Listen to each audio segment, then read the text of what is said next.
Well, Tony joins us now. You're very welcome. Thanks for joining us here this morning, Tony, or Father Tony, as we should call you now. Yes, exactly. Give you your proper title. You mentioned there at the end of that little introduction to you, it must be a daunting time to be entering the priesthood now. It's strange. It's strange even you calling me Father. That's not something that I'm used to. So it's a strange step along my path. Because you only got ordained just on Sunday there. On Sunday. So, do you feel different, Father? I'm tired. You're tired, yeah. We've had a lot of running around, and I had my first Mass on Monday night. A lot of things going on, a lot of energy around, so I'm a bit tired now. You mentioned the advice your father gave you in your teenage years to live your life for a while. Did you live your life? Of course I did. Yeah. Who wouldn't? Yeah. You did all the things that normal teenagers do? I finished out my school life, tried college for a little while. That didn't work out. I wasn't ready for that at that time. Spent a lot of time going with friends to movies and out for dinner and stuff. I think I was a very typical teenager.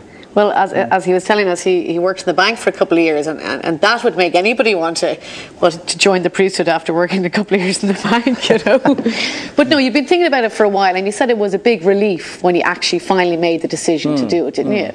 I think anyone, if there's something going on in your back of your mind, thinking, that this maybe is what you should be doing with your life, when eventually you make that decision, that's the first step. It's a major step along a journey that it means a huge amount, So of course that was a relief.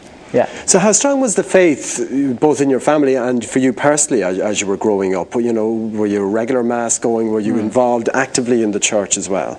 Well, right from my childhood, we would have gone as a family to Mass. Went to Mass throughout most of my teenage years. I think everyone has, there's times whenever you don't want to get up on Sunday morning, and you get over that. And then later on in life, I made an adult choice to make my faith my own, and be part of the community in as best way I could.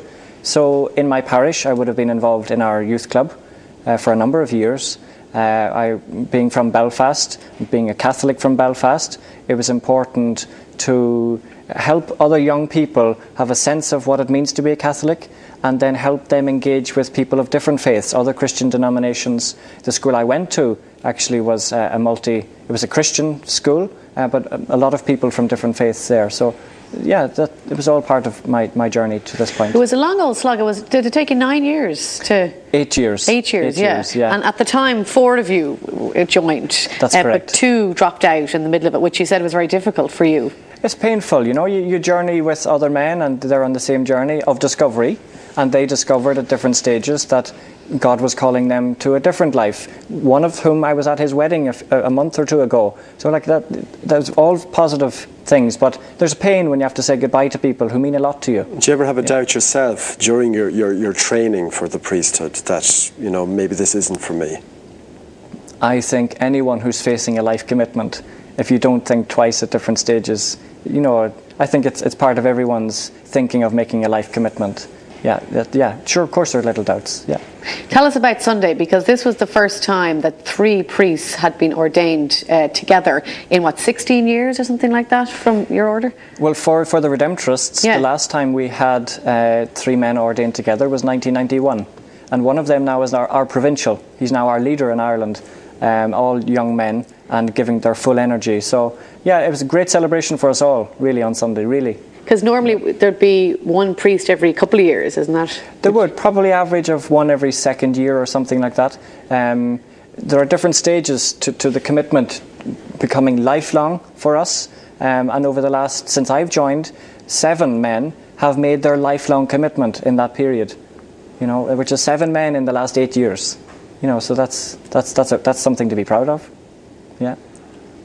Very good. And when you entered in that would have been 2001, we would have had some idea of some of the scandals were beginning to drip out that the church were involved in. At any point, did that undermine your faith or undermine your decision that, I don't really want to be part of this church? It didn't undermine my decision. It made real for me the pain that people have experienced in their lives, and if anything made me think there are people who need us, who need people to reach out to them, to make them feel at home in the church, to support them in their faith. If anything, it really brought home to me the need that we have of God, because we can't do and this on our own. And how does it feel now? I mean, these last few months between the Murphy Report and the Ryan Report, it has to be one of the most difficult periods in the Catholic Church's at least recent history, and that coincides with your ordination and entering into the community. Does it make you in any way daunted by the whole thing, or a bit uneasy about how people are going to react to you? Yeah, of course. I think there was a little bit of an anxiety around what kind of reactions would people have around the ordination, and given the recent history.